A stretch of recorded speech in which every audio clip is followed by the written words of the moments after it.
بلکہ اس کے دماغ نے اس طرح سوچا ہی نہیں تھا کہ لیڈی میکبیتھ نے بادشاہ کے قتل کے لیے اسے آمادہ کرنا شروع کر دیا تاکہ اس کا شوہر بادشاہ بن جائے اور وہ خود ملکہ کہلائے۔ نیک بادشاہ ڈنکن کی عادت تھی کہ وہ اپنے عمرہ، نواب اور جرنیل کے گھر اکثر ملنے جلنے یا مبارکباد دینے پہنچ جایا کرتا تھا۔ اسی لیے مبارکباد دینے کی غرض سے وہ اپنے دونوں بیٹے میلکم اور ڈونلڈ بین کے ساتھ میکبیتھ کے مکان پر چلا آیا، جو کہ ایک قلعے کی مانند تھا۔ میکبیتھ کا قلعہ ایک نہایت خوشگوار مقام پر واقع تھا اور اس کے آس پاس کی ہوا نہایت شیریں اور پرسرور تھی۔ اس کا اندازہ اس بات سے ہوتا تھا کہ جگہ جگہ پشتوں اور فصیلوں پر ابابیلوں نے گھونسلے بنائے ہوئے تھے، اور پرندے وہیں رہتے ہیں جہاں کی ہوا خوشگوار اور عمدہ ہو۔ بادشاہ جب اندر داخل ہوا تو لیڈی میکبیتھ کے طریقہ آداب و استقبال اور سلوک سے بہت خوش اور متاثر ہوا۔ لیڈی میکبیتھ میں یہ وصف تھا کہ وہ اپنے دغا بازی کے مطلب کو مسکراہٹ کے نیچے چھپا سکتی تھی۔ وہ دیکھنے میں پاک پھول کی مانند ہوتی تھی، لیکن اس سانپ کی مانند تھی جو اس پھول کے نیچے چھپا ہوا ہو، اور ایسا ہی شوہر کو بھی سمجھاتی تھی۔ بادشاہ سفر کی تکان کی وجہ سے جلد سو گیا۔ اس کے دو نوکر حسب دستور اس کی خوابگاہ میں سوئے۔ سونے سے قبل بادشاہ نے انعامات بانٹے تھے اور لیڈی میکبیتھ کی میزبانی سے خوش ہو کر اس کے پاس ایک قیمتی ہیرا بھجوا کر شکریہ ادا کیا تھا۔ آدھی رات کا وقت آ گیا۔ آدھی رات جبکہ دنیا کے آدھے حصے میں فطرت مردہ نظر آتی ہے، برے خیالات سوتے ہوئے انسانوں کے دلوں میں جوش لیتے ہیں۔ سوائے بھیڑیے اور قاتل کے اور کوئی گھر سے باہر نہیں نکلتا۔ اس وقت لیڈی میکبیتھ کی آنکھ کھلی اور بادشاہ کے قتل کے منصوبے باندھنے لگی۔ وہ اس طرح کا کام خود نہ کرتی، لیکن وہ جانتی تھی کہ اس کا شوہر نیک طنیت اور نرم دل ہے۔ اس میں مہربانی کا عنصر اتنا زیادہ ہے کہ وہ سازشانہ قتل پر آمادہ نہ ہو سکے گا۔ وہ جانتی تھی کہ اس کا شوہر لالچی ہے، لیکن اس کا اس جرم کرنے کے لیے اپنی بات پر پکے رہنا مشکل تھا، کیونکہ نرم مزاج اور نیک طبیعت بھی تھا۔ اس سے قبل اس نے خوابگاہ یہ سوچ کر لیڈی میکبیتھ نے ہاتھ میں خنجر لیا اور بادشاہ کی خوابگاہ تک پہنچی۔ اس سے قبل اس نے خوابگاہ کے دونوں شاہی نوکروں کو اپنے خوبصورت ہاتھوں سے بے انتہا شراب پلا پلا کر مست و بے ہوش کر چکی تھی، اور وہ بے ہوش پڑے ہوئے تھے۔ اب لیڈی میکبیتھ خنجر لے کر بادشاہ کے بستر کے پاس آئی اور غور سے اس کے چہرے پر نظر ڈالی تو اسے اس کی صورت اپنے باپ کی شکل سے ملتی جلتی نظر آئی، جس کی وجہ سے مار ڈالنے کی ہمت اور دلیری نہیں پیدا ہو سکی۔ وہ واپس اپنے شوہر کے پاس پہنچی، جس کا حوصلہ بھی پست ہو رہا تھا۔ میکبیتھ نے اپنی بیوی کو سمجھایا کہ بہت سی وجوہات ایسی ہیں جن کی وجہ سے ہمیں یہ حرکت نہیں کرنا چاہیے۔ ایک تو ہم بادشاہ کی رعایا ہی نہیں، اس کے قریبی رشتہ دار بھی ہیں۔ دوسرے یہ کہ ہم اس کے میزبان ہیں، وہ ہمارا مہمان ہے۔ ہمارا فرض ہے کہ اسے دوسرے قاتلوں کے وار سے بچائیں، نہ کہ خود قاتل بن جائیں۔ یہ دیکھ کر ڈنکن کتنا رحم دل، منصف مزاج اور نیک ہے۔ اس کے عمرہ، رعایا اور نوکروں سب سے اچھے تعلقات ہیں۔ اس نے میرے اوپر بہت سی عنایات کی ہیں۔ اس کو مار کر میں کیا اپنی عزت کے ماتھے پر کلنک لگا لوں؟ یہ سب سننے پر بھی لیڈی میکبیتھ اپنے ارادے سے پیچھے نہیں ہٹی۔ وہ اس قسم کی عورت تھی کہ اپنے برے ارادوں کو آسانی سے چھوڑنے پر آمادہ نہیں ہو سکتی تھی۔ اس نے ایسا سمجھایا کہ اس کے شوہر کے دل میں بھی اس کی بات جمنے لگی۔ لیڈی میکبیتھ نے کہا، اس رات کے ایک چھوٹے سے فعل سے تمہیں ہمیشہ کے لیے سلطنت اور بادشاہت حاصل ہو جائے گی۔ تم مجھے بزدل اور متلون مزاج معلوم ہوتے ہو۔ وہ بچہ جس کو میں دودھ پلاتی ہوں مجھے کس قدر پیارا ہے، لیکن اگر اس کے بھی قتل کے لیے میں قسم کھا چکی ہوتی تو اس کو مسکراہٹ کی حالت میں ہی اپنی چھاتی سے زبردستی ہٹا کر اس کا بھیجا نکالنے میں مجھے کوئی ہچکچاہٹ نہ ہوتی، اور پھر قتل کا الزام تو ان دونوں نوکروں پر آئے گا جو شراب سے مدہوش ہیں۔ لیڈی میکبتھ نے اپنے شوہر کو اتنی لعنت ملامت کی اور ایسی آتش بیانی دکھائی کہ آخر کو وہ اس خونی کام کے لیے تیار ہو گیا۔ میکبتھ ہاتھ میں خنجر لے کر اندھیرے میں سوئے ہوئے بادشاہ ڈنکن کے کمرے کی طرف بڑھا۔ اس کو ایسا محسوس ہوا جیسے کہ ایک اور خنجر سامنے سے اس کی جانب بڑھتا آ رہا ہے، جس کے پھل اور سرے پر خون کے قطرے لگے ہوئے ہیں، لیکن یہ سب اس کے دماغ کی گرمی اور دباؤ کا نتیجہ تھا جو اسے برے کام سے پہلے نظروں کے سامنے ایسا دکھائی دے رہا تھا۔ خوف و ہراس کو دور کر کے وہ بادشاہ کے کمرے میں داخل ہوا اور ایک ہی وار میں بیچارے بوڑھے بادشاہ کا کام تمام کر دیا۔ جب یہ قتل ہو چکا تو جو نوکر وہاں سوئے ہوئے تھے ان میں سے خواب ہی میں ہنسا اور دوسرا بڑبڑایا۔ قتل پھر دونوں کی آنکھ کھل گئی اور انہوں نے مختصر سی دعا مانگی۔ ایک نے کہا خدا ہمیں برکت دے، دوسرے نے کہا آمین، جس کے بعد وہ دونوں پھر سو گئے۔ میکبتھ ان دونوں کی باتیں سن رہا تھا۔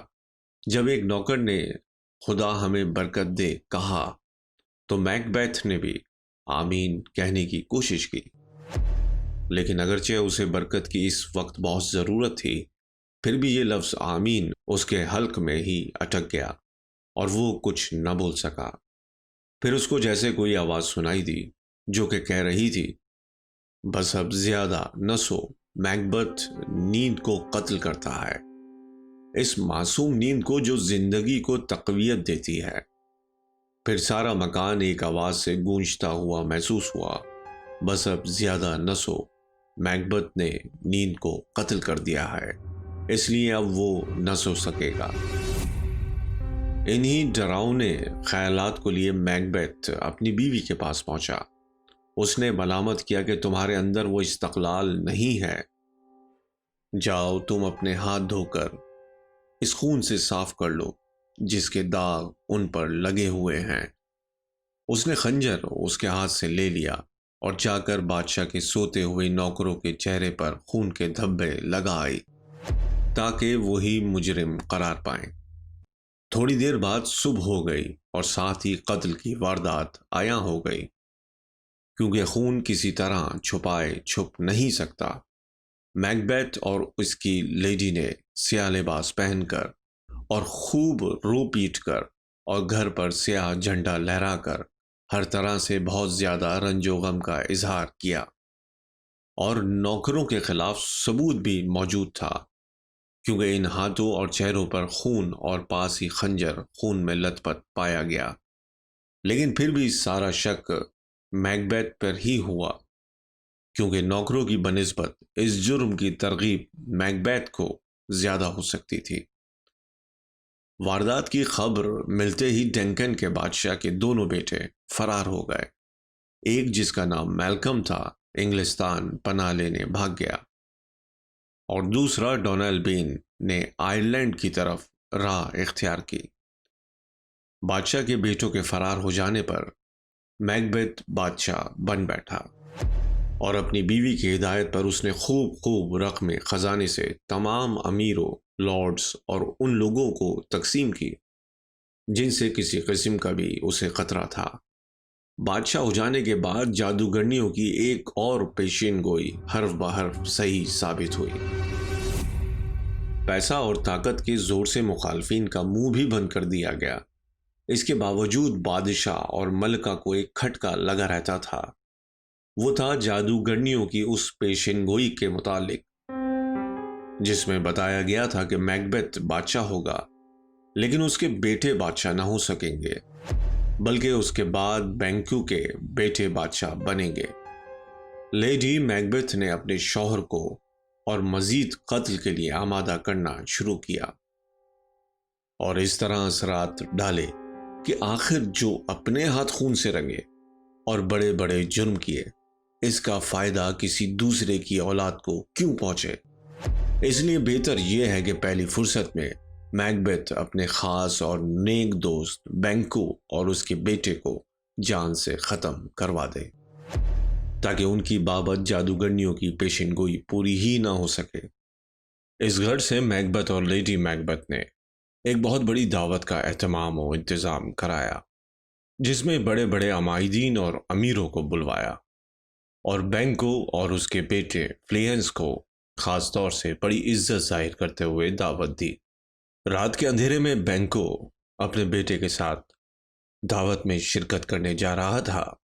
راستے میں میکبیتھ کے لگائے ہوئے قاتلوں نے اسے چھرا مار کر ہلاک کر دیا، لیکن فلینس بچ نکلا۔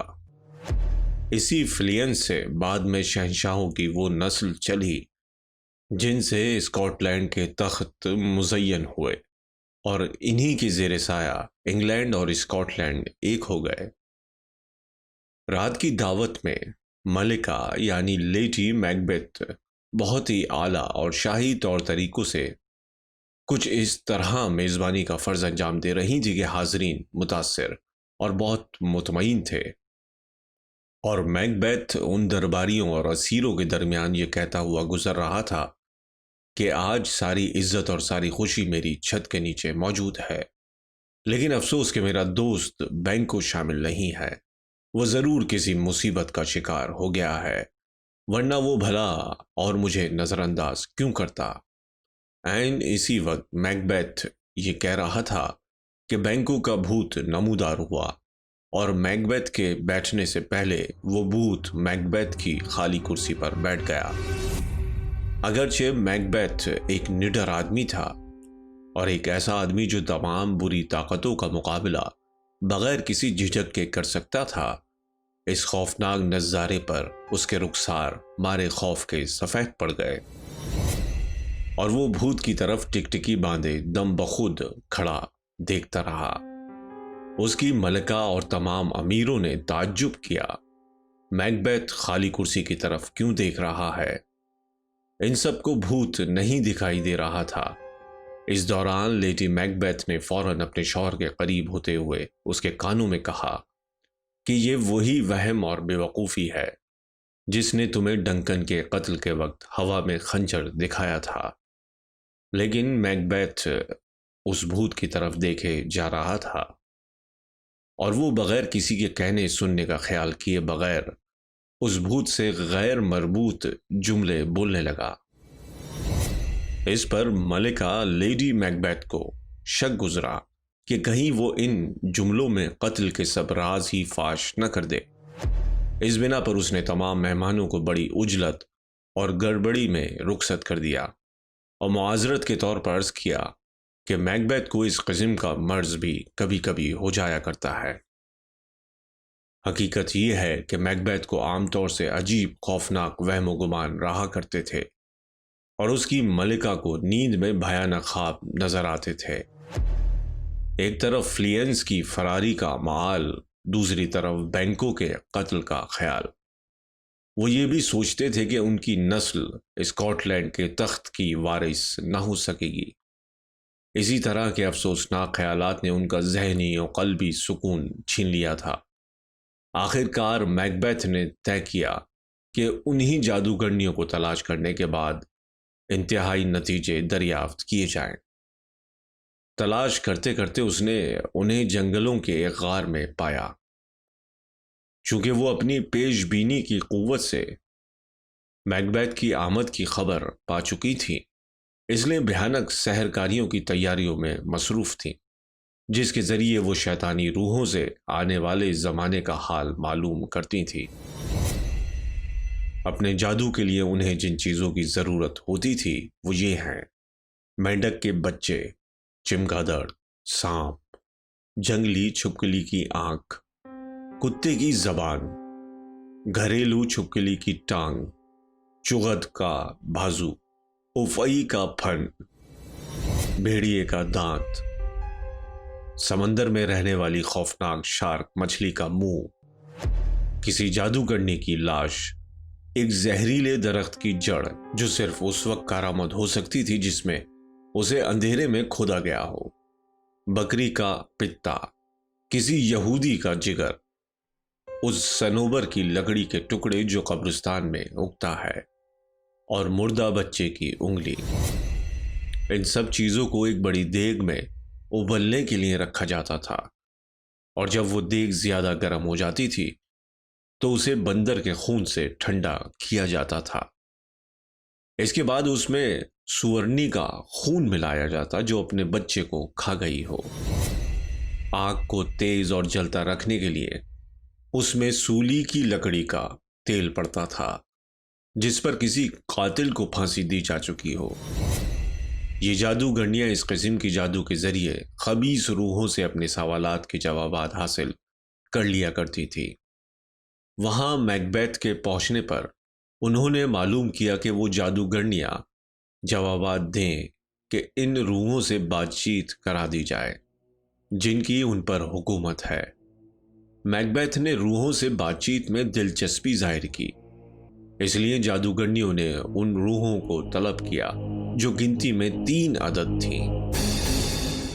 وہاں روح ایک پورے سر کی شکل میں نمودار ہوئی اور میکبیتھ سے بولی، تمہیں 5 کے 3 نواب سے خبردار رہنا چاہیے۔ میکبیتھ نے اس کا شکریہ ادا کیا کیونکہ اس کے دل میں میکڈف کے خلاف، جو کہ 5 کا 3 نواب تھا، عرصے سے حسد کی آگ اشتعال پکڑ رہی تھی۔ دوسری روح ایک خونی بچے کی صورت میں ظاہر ہوئی اور وہ میکبیتھ کا نام لے کر مخاطب ہوئی اور کہنے لگی کہ تمہیں کسی قسم کا خوف نہ کرنا چاہیے۔ تم انسان کی طاقت کی پرواہ ہی نہ کرو، کیونکہ کسی آدمی میں جس عورت نے جنا ہو یہ طاقت ہی نہیں کہ تجھے نقصان پہنچا سکے۔ تمہیں لازم ہے کہ تم خونخوار، دلیر اور با حوصلہ رہو۔ جب یہ روح بھی غائب ہو گئی تو ایک تیسری تاجدار بچے کی صورت میں سامنے آئی جس کے ایک ہاتھ میں ایک درخت کی شاخ تھی۔ اس نے بھی میکبیتھ کو اس کے نام سے پکارا اور کہا کہ تم اس وقت تک مغلوب نہ ہوگے جب تک برنام کا جنگل ڈینسنن ہل تک نہ پہنچ جائے۔ میکبیتھ بولا کہ واہ، یہ کیسے دلچسپ پیش گویاں ہے۔ کون ہے جو جنگل کو اکھاڑ کر اور اس کی زمین میں پیوست جڑوں کو ہلا دے؟ اب مجھے یقین ہوتا جا رہا ہے کہ میں زندگی سے قبل قتل نہ کیا جاؤں گا اور زندگی بھر حکومت کروں گا، لیکن یہ تو بتاؤ کہ بینکوں کی اولاد واقعی میں اس ملک پر حکمراں ہوگی؟ اس سوال پر وہ دیگ زمین میں غائب ہو گئی اور موسیقی کی آوازیں سنائی دینے لگی۔ اتنے میں 8 سائے جو بادشاہوں کی صورت کے تھے میکبیتھ کے پاس سے ہو کر گزرے۔ ان سب کے آخر میں بینکو تھا۔ اس کے پاس ایک شیشہ تھا جس میں بہت ساری تصویریں تھیں۔ بینکو سر سے پیر تک خون میں شرابور تھا۔ وہ میکبیتھ کی طرف دیکھ کر مسکرایا اور ان کی طرف اشارہ کرنے لگا، جس سے میکبیتھ جان گیا کہ اس کے بعد کون اسکاٹ لینڈ کا بادشاہ تھا۔ پھر موسیقی کی آوازوں میں وہ سب جادوگرنیاں ناچتی ہوئی غائب ہو گئیں۔ اس وقت میکبیتھ کے خیالات اتنے بھیانک خونخوار نہ تھے۔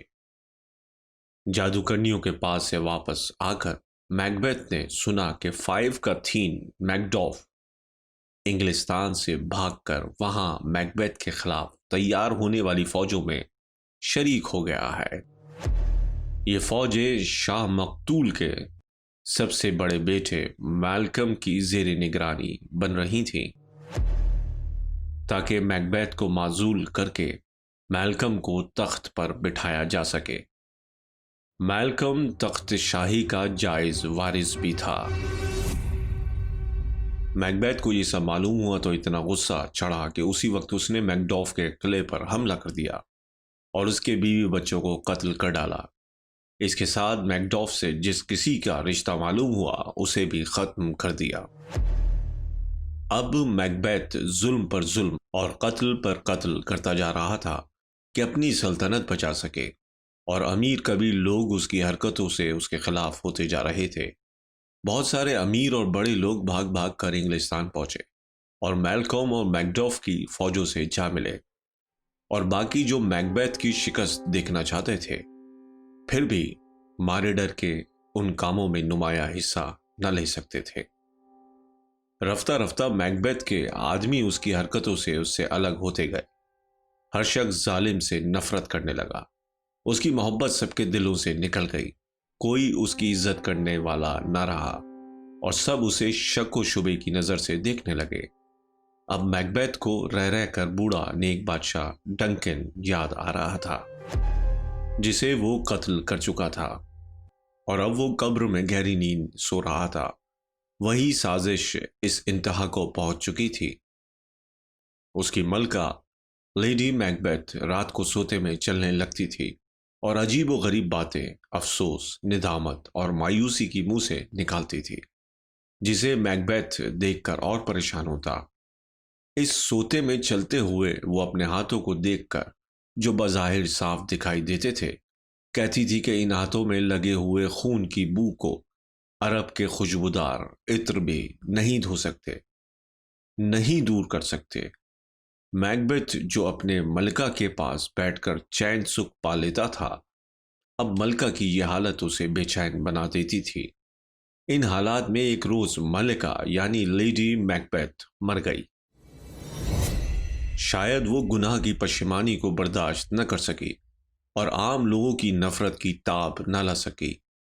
نتیجے میں میکبیتھ اکیلا اور تنہا رہ گیا۔ اس کا کوئی دوست، غمخوار اور رفیق نہ جو اس سے محبت کر سکتا ہو۔ دھیرے دھیرے میکبیتھ زندگی سے بیزار ہونے لگا۔ وہ کہتا تھا کہ زندگی ایک ایسی کہانی ہے جسے کسی بے وقوف نے سنایا ہو۔ اس کے اندر بھی مر جانے کی خواہش پیدا ہونے لگی اور وہ موت کا خواہش مند ہو گیا۔ جب اس نے سنا کہ میلکم کی فوج آ پہنچی تو لڑ مرنے کی ٹھان لی اور پرانی بہادری پھر اونت کر آئی۔